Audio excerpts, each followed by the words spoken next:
이게 다 15살 때 겪은 일이잖아요. 나라면 어땠을지 상상이 안 가거든요. 근데 그렇게 조사를 받고 나서는 또 풀려나는 거예요?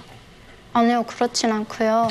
북한 보위부 감옥에 들어가서 다음날 그 조사실에 갔어요. 거기 갔는데 들어가자마자 조사관이 뺨을 막 후려치더라고요. 다짜고짜? 네, 그때 진짜 눈앞이 너무 캄캄하고 그냥 눈물이 그냥 또르륵 나더라고요. 그러고 나서 반성문 써오라고 하더라고요. 반성문 써오라고 해서 그래 거기다가 그냥 모르는 사람이 일자리 소개시켜준다고 해서 그렇게 간 거다. 나는 그냥 모르는 거고 그냥 무작정 모르고 따라간 거다 이렇게 썼거든요 거기다가. 근데 일주일 지나서 다시 부르더라고요. 그래 그 조사실에 가니까 운남선까지 가놓고 말이 되냐고 하면서 그다음 막 때리는 거예요. 그 막 가죽 장갑 끼고 머리를 막 때리고요. 그래도 말 안 하니까 그 멍둥이로 이렇게 때렸어요. 어디를요? 이렇게 머리 몸 사정없이 막 때렸어요. 그렇게 울면서도 말 안 했죠. 언니들이랑 약속했으니까. 언니들한테 또 피해주기도 싫었고요. 그래서 그냥 참았죠. 그렇게 맞으면서. 나는 돈 벌러 간 거다. 네.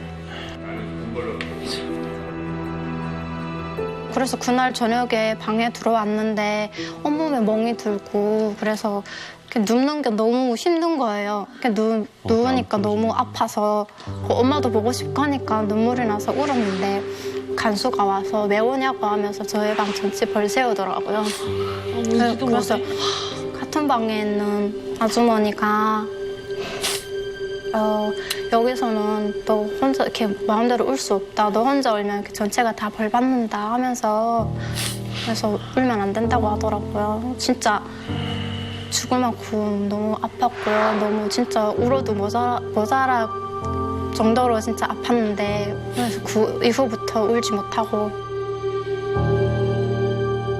그 다음 날에 또 부르더라고요. 멍이 다 낫기도 전에. 네. 그래 불러서 또 때리더라고요. 그때까지 말 안 하니까. 그래서 그 사람이 너무 화가 나가지고 의자 들어서 이렇게 내려치더라고요. 그런데도 말 안 하니까 무릎 꿇고 앉으라고 하다요. 그래서 무릎 꿇고 바닥에 이렇게 앉아 있는데 발로 머리 이렇게 벽에 확 차서 벽에 부딪혀가지고 그때 정신을 잃었었거든요. 머리 부딪혀서요? 네. 그리고 이제 정신 차려서 이제 들어가라 하더라고요. 그래서 방에 들어가니까 거기 간수한테 제 벌 세우라고 하면서 그래서 들어오자마자 또 한 2-3시간 정도 벌 세우고 벌 세워 있으니까 막 온몸이 후들후들 떨리고 눈앞이 캄캄하고 아찔하고 그랬었거든요. 그렇게 저는 9일 동안 계속 매일 맞았거든요. 9일이요? 그러면서 진짜 매일 하루하루가요. 너무 힘들었고요. 저 이름 부르면 막 심장이 쿵 내려앉고요. 너무 떨리고 조사 받으러 나가면서 속으로 저 오늘은 뭐라고 해야 될까? 오늘도 또 주고 보자 이러면서 그냥.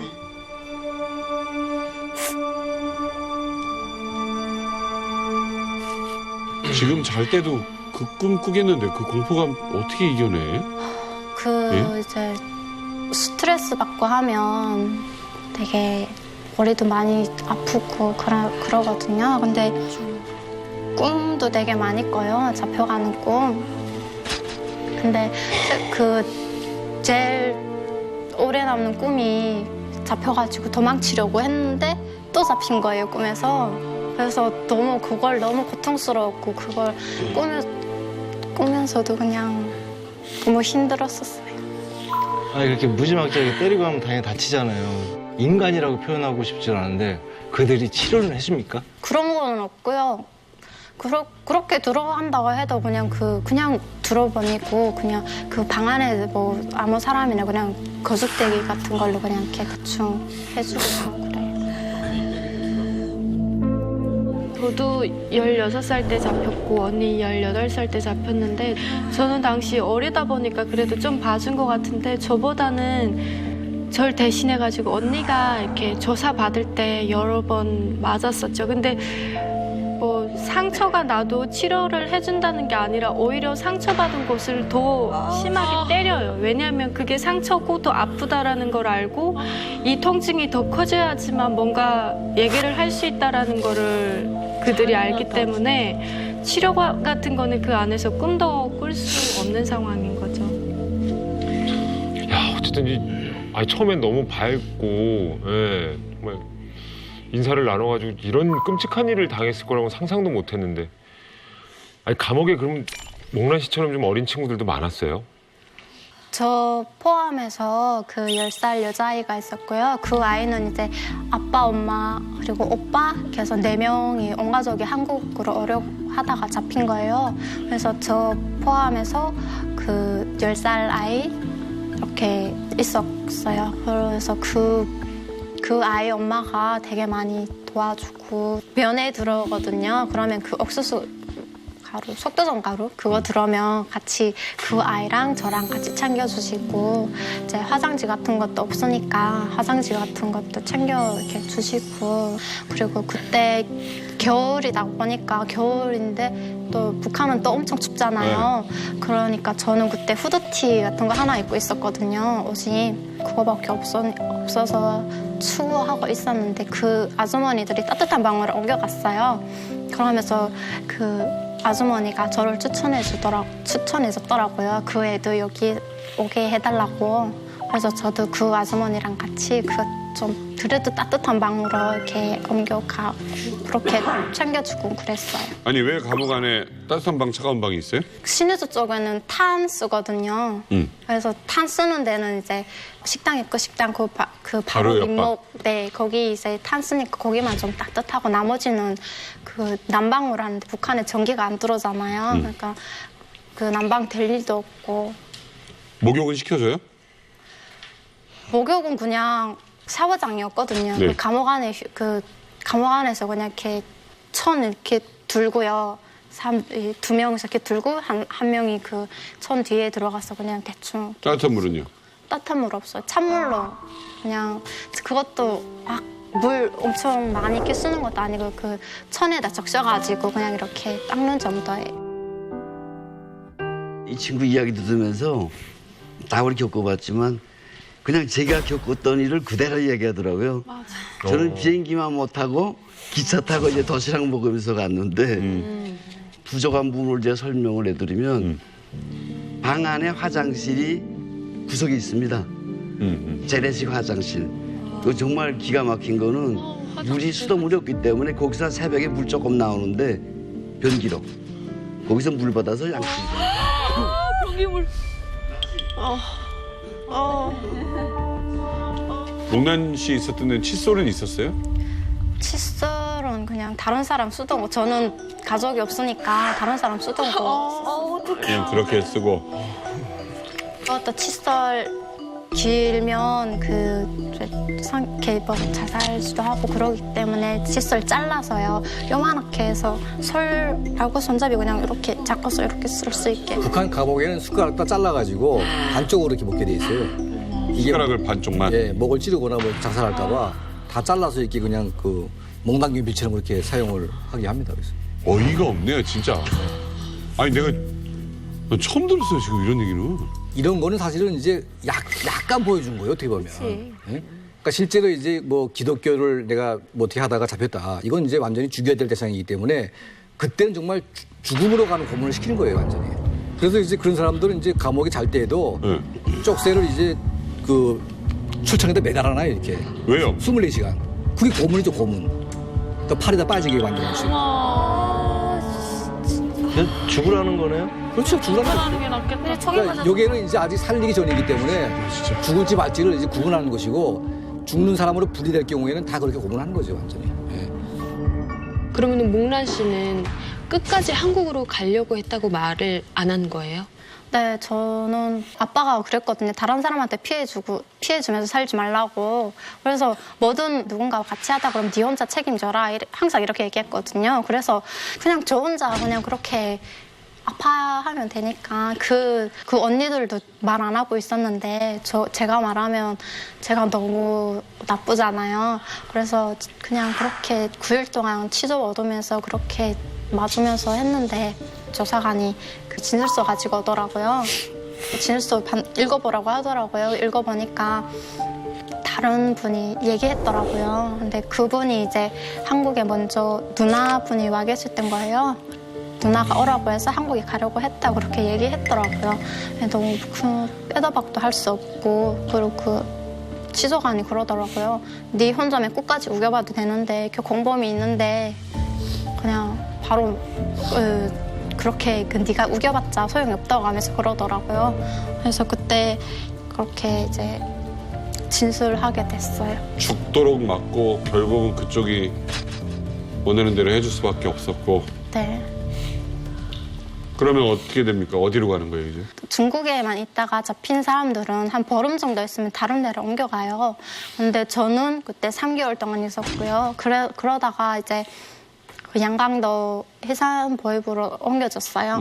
네, 거기서도 또 가는 데마다 그 몸 수색을 하더라고요. 네, 거기서도 이제 조사받고 또 몸 수색하고. 또 그냥 다 벗겨놓고 네. 몸수색을 하는 거예요 또? 네. 대형단으로 또 들어갔거든요. 대형단 거기 감옥으로 또 가서 거기서도 또 똑같이 또 몸수색하고 또 조사하고 이렇게 하거든요. 아니 15살짜리가 뭔 조사를 그렇게 할 게 있다고. 아니 무슨 간첩행위를 했어요. 뭘 했어요. 근데 또 조사야 다시? 네. 얼마나 가슴이 아프고 힘들었을까 싶어요. 제일 그리운 사람이 누구였어요? 당연히 엄마죠. 그래서 엄마가 너무 보고 싶었었어요. 저는 엄마가 북한에 없다는 걸 알게 됐어요. 어떻게. 그래서 저는 그래서 중국에 있는 줄 알았어요. 엄마가. 그래서 엄마랑 동생은 제발 나처럼 이렇게 잡히지 않게 안전하게 보호해달라고 아빠한테 그냥 기도했죠. 그래서 가끔은 아빠를 원망하기도 하고 그냥 아빠한테 엄마 동생 안전하게 해달라고 기도하기도 하고 그랬었어요. 그냥 아빠 어렸을 때 돌아갔으니까.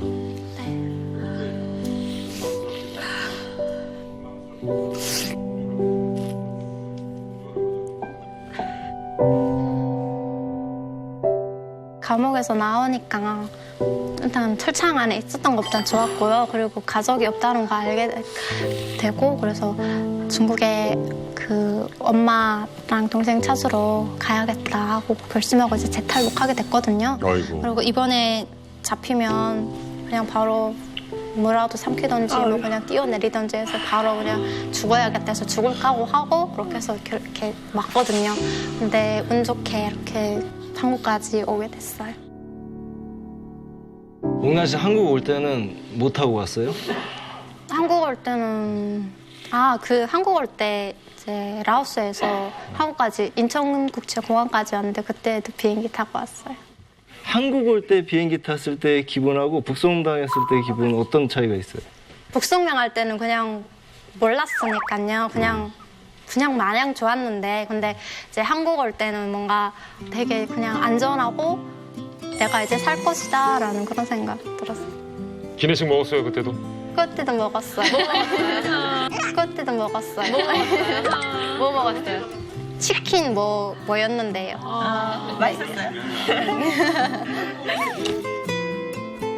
참 얘기 들을수록 어쨌든 진짜 여기 와 있다는 게 정말 천만다행인 것 같은데 가족들하고는 만났어요? 어떻게 됐어요?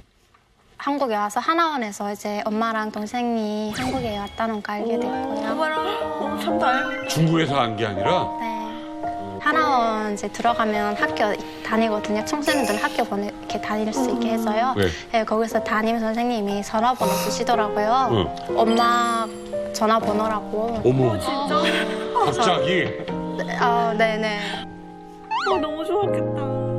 기분 어땠어요 그때 엄마 기분 너무 좋았고요. 그래서 엄마랑 통화했었거든요. 통화했는데 엄마 목소리 듣자마자 그냥 눈물만 펑펑 나더라고요. 그래서 그냥 계속 울었어요. 말도 못하고. 네, 계속 우니까 엄마가 왜 우냐고 그러더라고요. 그냥 엄마 너무 보고 싶었다고 울면서 그렇게 얘기했어요.